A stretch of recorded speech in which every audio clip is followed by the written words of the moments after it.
In addition to George Washington, we can look at other influential people and other founding fathers that had a great deal and influence in the start of America and what they had to say about Jesus Christ and his divinity. Consider Thomas Paine. Thomas Paine wrote, quote, "When I see throughout the greater part of this book, the Bible, scarcely anything but a history of the grossest vices and a collection of the most paltry and contemptible tales, what is it the Bible teaches us? Rapine, cruelty, and murder. What is it that the Testament teaches us? To believe the Almighty committed debauchery with a woman engaged to be married, and the belief of this debauchery is called faith. It is the fable of Jesus Christ, as told in the New Testament, and the wild and visionary doctrine raised thereon, against which I contend. The story, taking it as it's told, is blasphemy." End quote. Moreover, there's Thomas Jefferson, who wrote this in response to the book of Revelation, and it states, quote, "It is between 50 and 60 years since I read it, and I then consider it as merely the ravings of a maniac, no more worthy nor capable of explanation than the incoherences of their own nightly dreams." End quote. In a letter to John Adams, Jefferson doubts the Ten Commandments, that they were written by the finger of God as fact, saying, quote, "We have a right to entertain much doubt what parts of them are genuine," end quote. Again, in a letter to John Adams, he wrote of his doubts of what was true and untrue about the accounts in the New Testament, saying, quote, "When reading it, we must pick out the diamonds from the dunghills," end quote. So while Jefferson may have believed Jesus was a real person and believed some accounts of the Bible, he had just as strong as doubts, as well as what Jesus did in accounts of the Bible. Much like we see today, people will accept Jesus as a real person who was morally right and a great teacher, but they have their doubts about the Bible and Jesus Christ's divinity.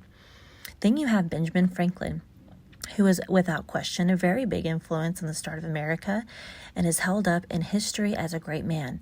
However, he too was involved in many secret societies, including Freemasonry.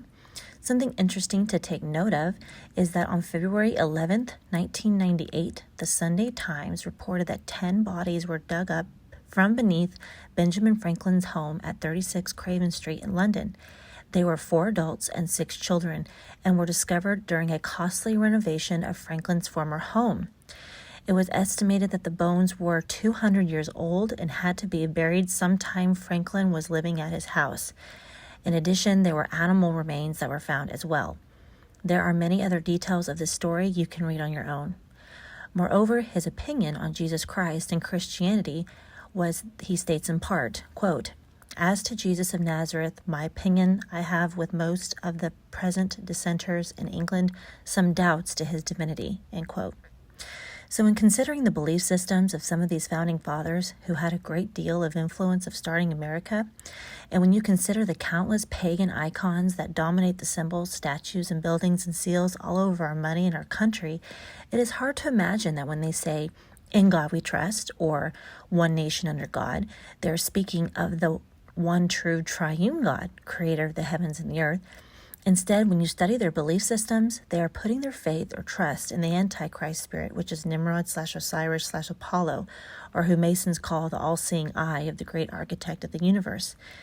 Take, for example, this phrase from the beginning of the prophecy referenced on the Great Seal of the United States.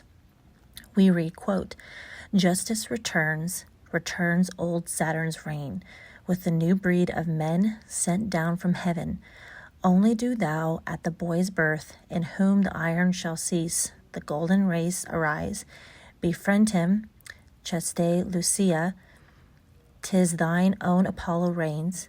He shall receive the life of gods, and see heroes with gods commingling, and himself be seen of them, and with his father's worth reign over a world."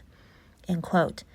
Could this be what the prophet Daniel was referring to when he states in Daniel chapter 2, verse 43, quote, "And whereas thou sawest iron mixed with clay, they shall mingle themselves with the seed of men, but they shall not cleave to one another, even as iron is not mixed with clay," end quote.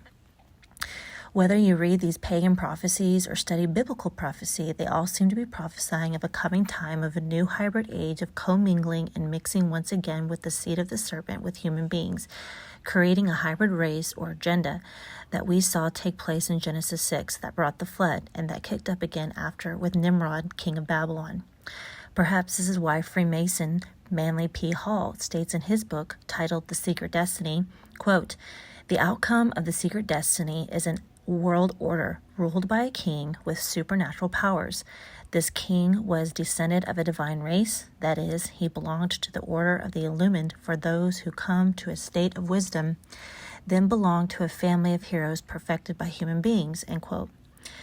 Another statement by Manly P. Hall, who was a 33rd degree Mason, states, quote, "Not only were many of the founding fathers of the United States government Masons, but they received aid from a secret and august body existing in Europe, which helped them to establish this country for a peculiar and particular purpose known only to the elect few." Or consider this statement from Osiris himself, quoted in the Egyptian Book of the Dead, where he states, quote, "I am yesterday, and I am today, and I have the power to be born a second time," end quote. As you can see clearly, Nimrod is the Antichrist spirit, as we have learned, and he is also Osiris and Apollo, whom all these pagan prophecies, seals, statues, etc. are anxiously working toward and awaiting the reemergence and reappearance of.